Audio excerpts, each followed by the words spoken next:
It's time for My Favorite Husband, starring Lucille Ball. Jello, everybody.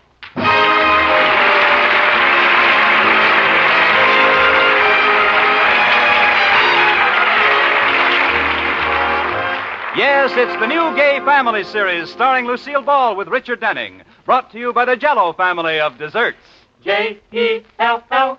Oh, the big red letters stand for the Jello family. Oh, the big red letters stand for the Jello family. That's Jello. Yum, yum, yum. Jello puddings. Yum, yum, yum. Jello tapioca puddings. Yes, sirree. And now Lucille Ball with Richard Denning as Liz and George Cooper. Two people who live together and like it.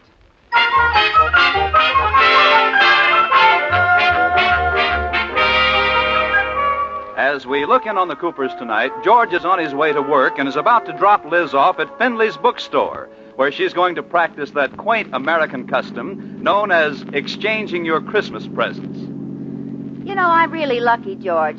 This book you gave me is the only present I have to exchange. Sorry. I guess I forgot which size book you wore. Oh, don't be silly. It's just not the kind of book I like, that's all. I have no interest in it.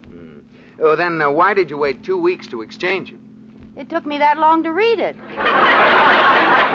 Liz, that's cheating. No, it isn't. If I didn't read it and find out I didn't like it, how could I tell whether I wanted to keep it or not? There must be an answer to that. Oh, there's Findley's, honey. I get off here. Well, goodbye, baby.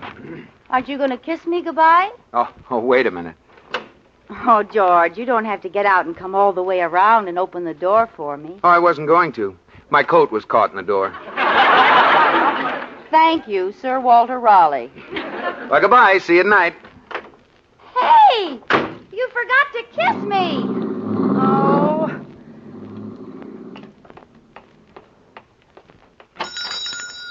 Oh, good morning, Mrs. Cooper. Good morning, Mrs. Findley. I wonder if I could exchange this book my husband bought me for Christmas. Oh, I think so. What's the matter? Didn't you like it? No. I mean, I didn't read it. Well, I'll take it back. Thanks. Here's your book. Thanks. Here's your bookmark. I wonder how that got in there. Mm-hmm. They're sneaky little things. Now, here's a new book I think you'd like. It's a historical novel, and is it spicy? Look at that cover. It does have a plunging book jacket, doesn't it? And it's just as good inside. Wow! You read it? Half of it. I had to quit. It kept steaming up my glasses.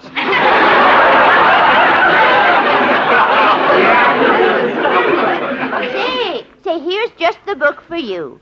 It's about marriage. The Second 10 Years Are the Hardest by Thomas J. Crendelston. Well, I certainly don't need it.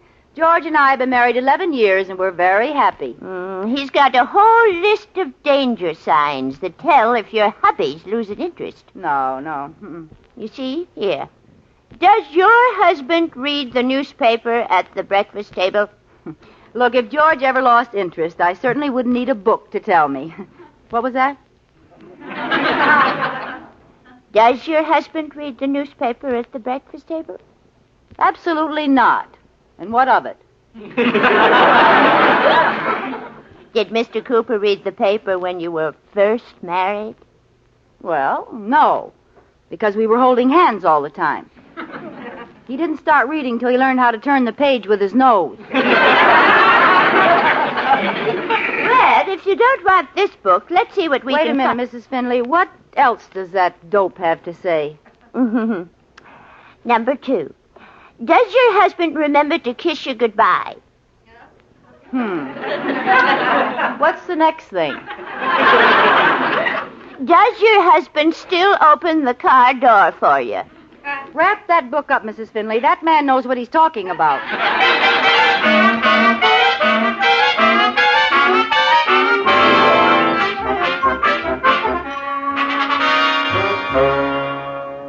Mrs. Cooper, what in the world is that book you've had your nose in all day?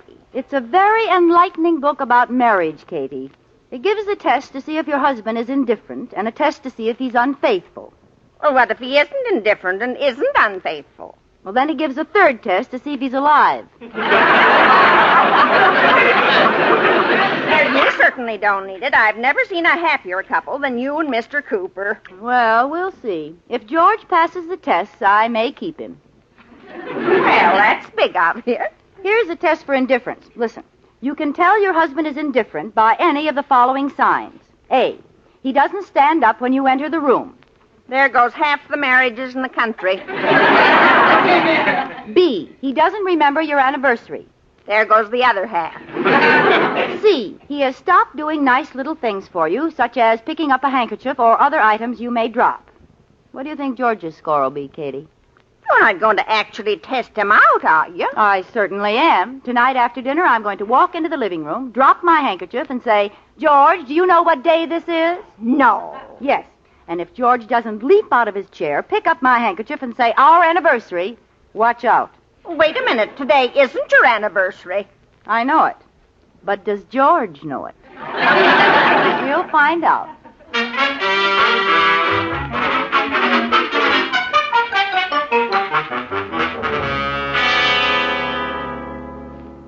Peek into the living room, Katie. Is George sitting down yet?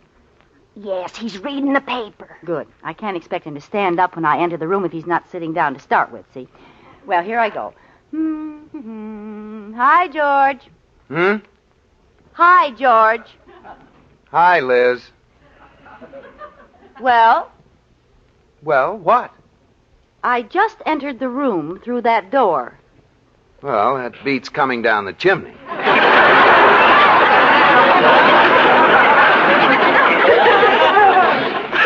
Yes, doesn't it? Well? Well, what? Why don't you sit down, Liz? Why don't you stand up? Well, why should I? Is someone playing the Star-Spangled Banner? No. You want to see who's tallest? No. Oh, I know. You want to get this chair. Well, nothing doing. I was here first. And besides, my shoes are too tight. Well, don't just stand there looking at me, Liz. Come on, sit down. Make yourself at home. All right. I will. Oh, Liz, you dropped your handkerchief. I did?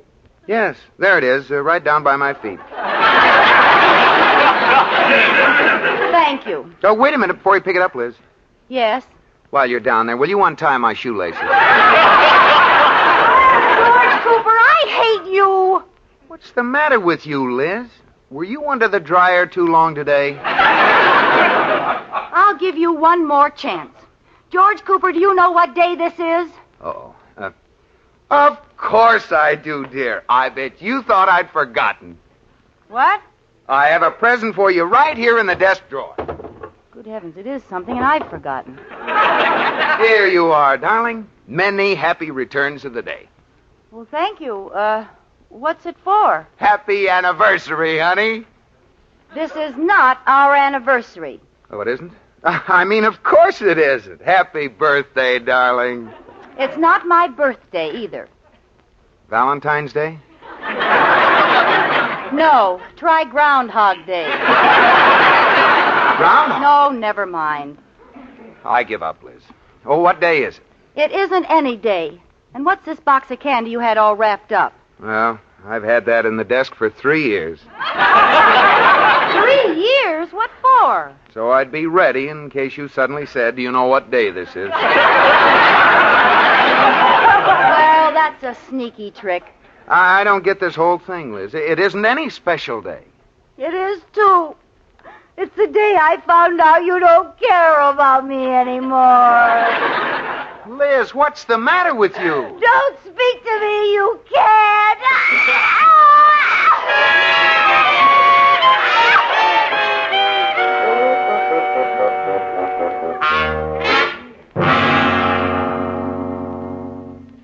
Did you want to see me, Mr. Atterbury? Yes. Come in, George boy. Is something troubling you? Yes, sir. Well, don't walk around with such a worried look on your face. The bank examiners are coming today. I'll try to do better, sir. Well, if you can't look cheerful, at least stay down in the vault when they're here. Yes, sir. What seems to be the trouble, boy? Oh, it's Liz. She's acting very strange. Strange for Liz or strange for a normal person? Now, strange for Liz. Yeah. No wonder you're worried, boy. What are her symptoms? Oh, real goofy. She'll walk into a room and drop her handkerchief, and if I don't pick it up, she cries. Last night she made a big scene because I didn't remember it wasn't our anniversary. Oh, she's going through that phase. That phase? Yes, the you don't love me anymore phase. All women go through it. Even Iris. Really? Yeah. Yes, it happens around the time they decide to finally admit they've reached 30. About their 35th birthday. But it's easily handled. Well, what shall I do? Ignore her? No, on the contrary. Make her feel important. Shower her with affection. Romance her. That's what I did with Iris. Yeah, how did you do it? I forced myself. I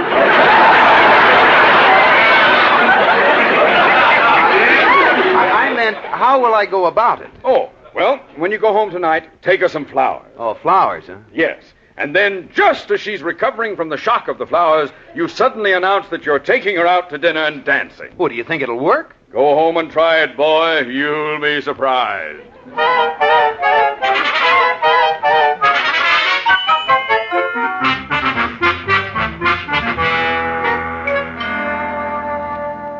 Mrs. Cooper, are you still reading that book? Yes. Last night I found out George was disinterested. Now I'm finding out why.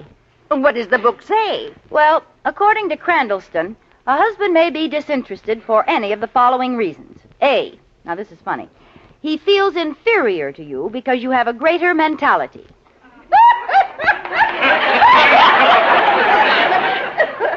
Well, it isn't that funny. Sorry. B, perhaps there's another woman? Oh, now that's ridiculous. Not Mr. Cooper. Another woman, huh? As long as you've been married, he never even looked at anyone else. Another woman, huh?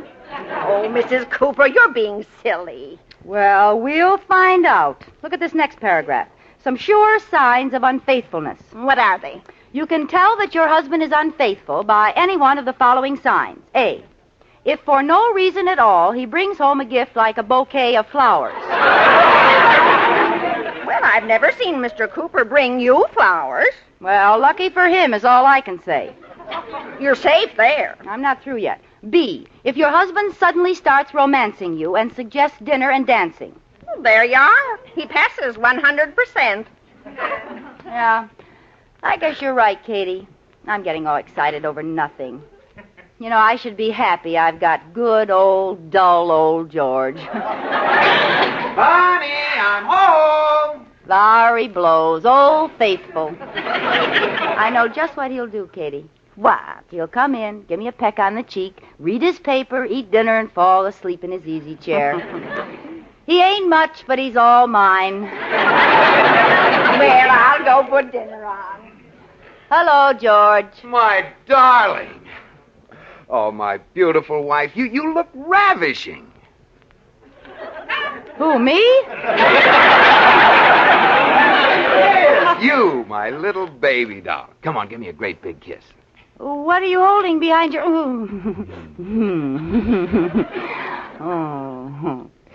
Oh, George. What are you holding behind your back? It's a surprise for you. Close your eyes. What is it? Close your eyes. They're closed. Open. Flowers. Yes. How do you like them?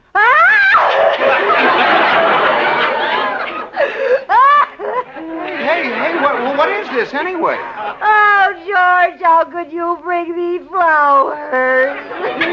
Because I love you. And that's not all. I've made arrangements to go to dinner and dancing tonight. You monster! Monster? Oh, Liz, will you please give me an explanation? Yes, I'll be glad to. Well, what is it? Don't ever speak to me. That's what is it.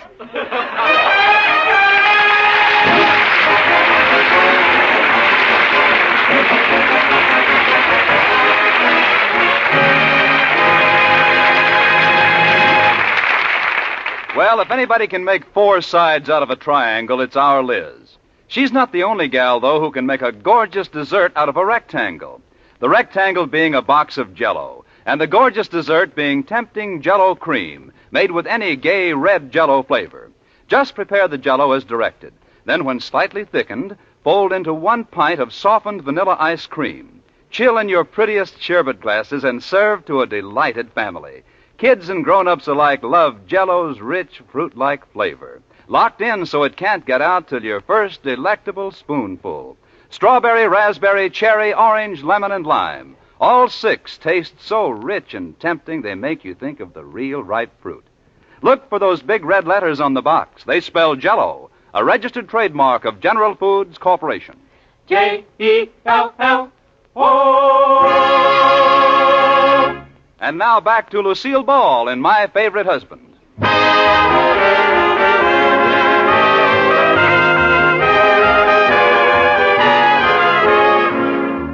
Well, it's the next morning, and Liz Cooper is feeling pretty blue because of, quote, another woman, unquote, in George's life. Katie the maid is commiserating with her. Mr. Cooper's actions last night convinced me you were right about that other woman, Mrs. Cooper. Oh, I guess men are just plain no good. You're right, Katie. But unfortunately, there's nothing else to marry. Well, Shh, here he comes. Good morning, Liz. Good morning, Katie. Look, Liz, at least you might give me an explanation. I haven't done anything. Katie, what is this? I haven't done anything. He hasn't done anything. I do that too, you know. Thomas J. Crandallston certainly had you pegged. Who? Never mind. Oh, I'm going to make a phone call. Suit yourself. Who do you suppose he's calling, Katie? I wouldn't know.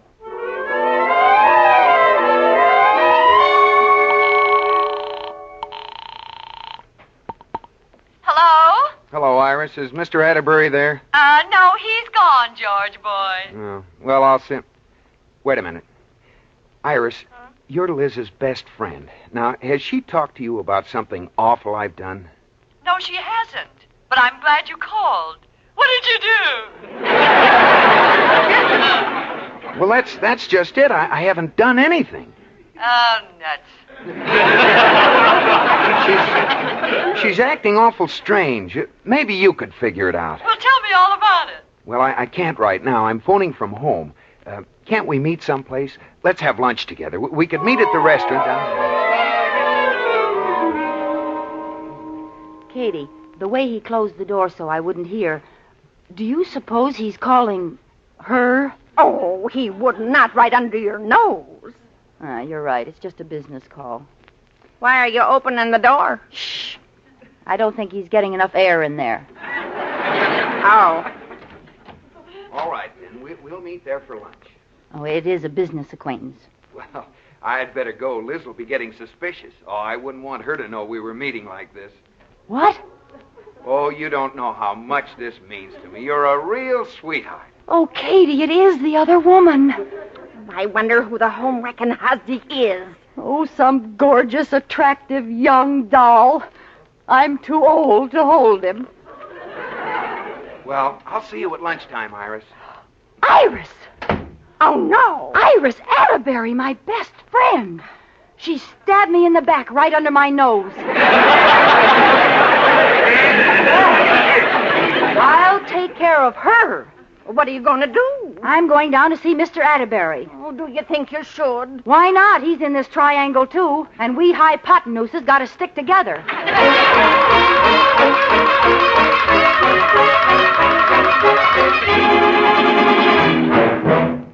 Mr. Atterbury, I'm sorry to bother you at the bank like this, but something awful has happened. Why, Liz, girl, you're crying. Now sit down and tell me what's wrong. I just found out that...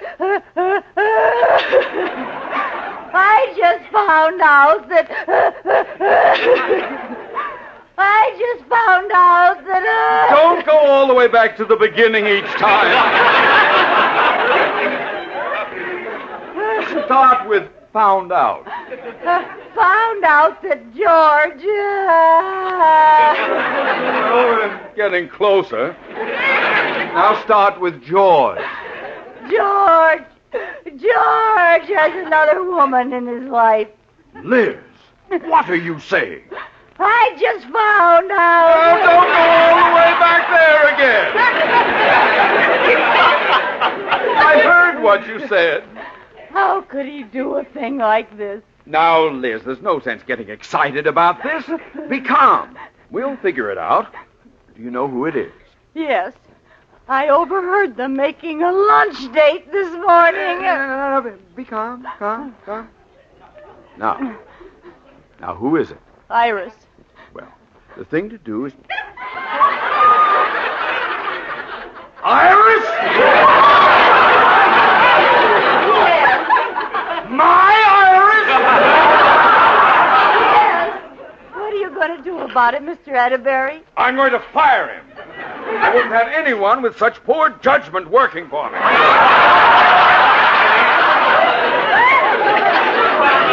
How could he ever give me up for her? Iris and George, I can't believe it. You know what that young upstart needs? Glasses? Besides that, a good thrashing. You said they were having lunch together where? I don't know. Come on. We'll go to every restaurant in town. Mr. Atterbury, when we find George, will you do me a favor? What? Give me first crack at him.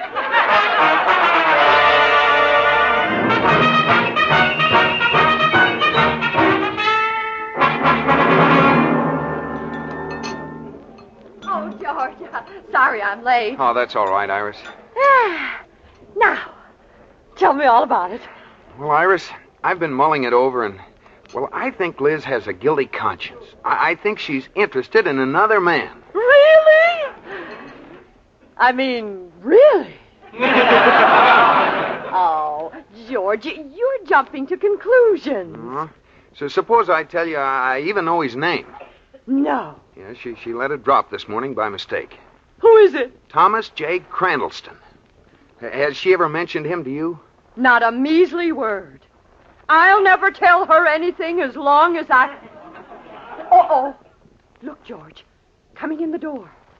It's Liz. And there's a man with her. You were right. Can you see who it is? No, wait a minute. It's Mr. Atterbury. Oh, no. Rudolph and Liz. No wonder she didn't tell me. Ah, there they are, Liz. I see them. George. Liz, you and Mr. Atterbury. Iris. Well, if it isn't Rudolph, the red-nosed philanderer.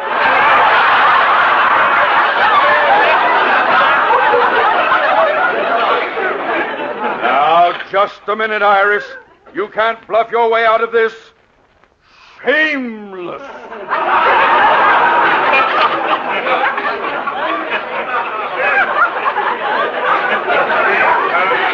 Fluffy, I've got nothing to hide, Thomas J. Crandallston. What? I think you owe me an explanation, Liz. I owe you an explanation. After I find you in a love nest with an old crow.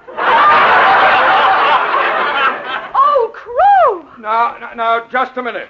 I happen to love that old crow. And you're no spring chicken yourself. Don't forget those red feathers are all dark at the quills. Atterbury. Don't you talk to Liz that way, fatso. Why, you washed-out Casanova, you. I'll teach you to run off with my wife. Your wife? Do you think I'm crazy? You ran off with my wife. Your wife? Do you think I'm crazy? I heard you make a date with Iris. Well, I was trying to find out why you'd been acting like an idiot. Me? Yes, and while we're on the subject, I suppose Atterbury isn't Thomas J. Crandallston. Well? Thomas J. Crandallston? You thought that he... Oh. Sit down, everybody. Oh, I have a story to tell you. Once upon a time, there was an idiot named Liz Cooper.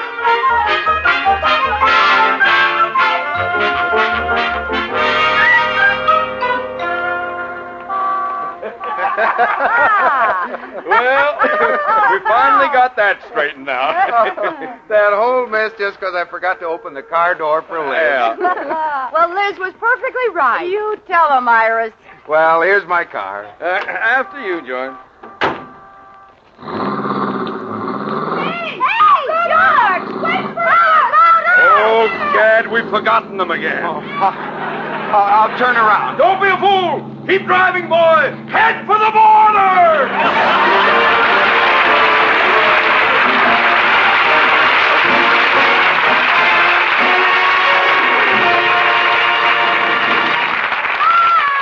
Bob Lamont! Yes, Lucille. Where to this evening? Bob, we're going to whip back through the years to some of the greatest moments in history. Tonight we'll see what happened when Napoleon met Josephine. Okay. Will I be Napoleon?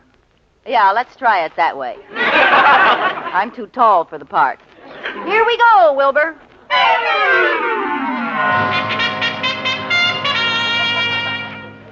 Hi, Josephine. Hi, Nap. Let's cut a rug. Why? I always wanted to cut a rug with a short nap. But I must leave for the Battle of Waterloo. Can't we sit this last one out? Well, okay, we can hold hand.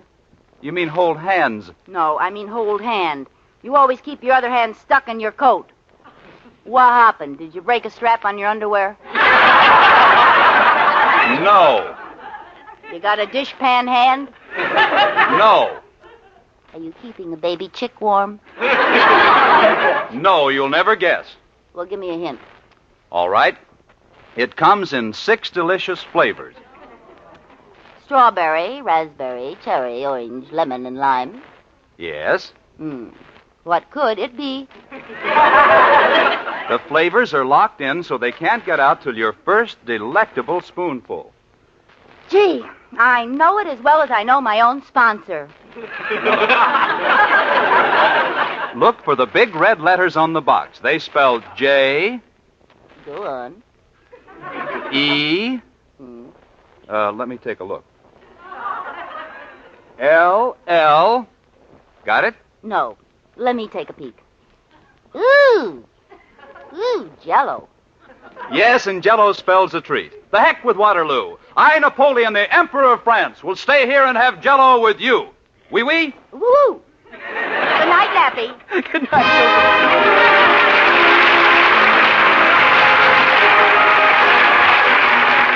You have been listening to My Favorite Husband, starring Lucille Ball with Richard Denning, and based on characters created by Isabel Scott Rorick. Tonight's program was produced and directed by Jess Oppenheimer, who wrote the script with Madeline Pugh and Bob Carroll, Jr. Be sure to listen to Lucille Ball and My Favorite Husband again next week, presented by J-E-L-L. Oh, the big red letters stand for the Jell-O family. Oh, the big red letters stand for the Jell-O family. That's Jell-O. Yum, yum, yum. Jell-O puddings. Yum, yum, yum. Jell-O tapioca puddings. Yes, sirree.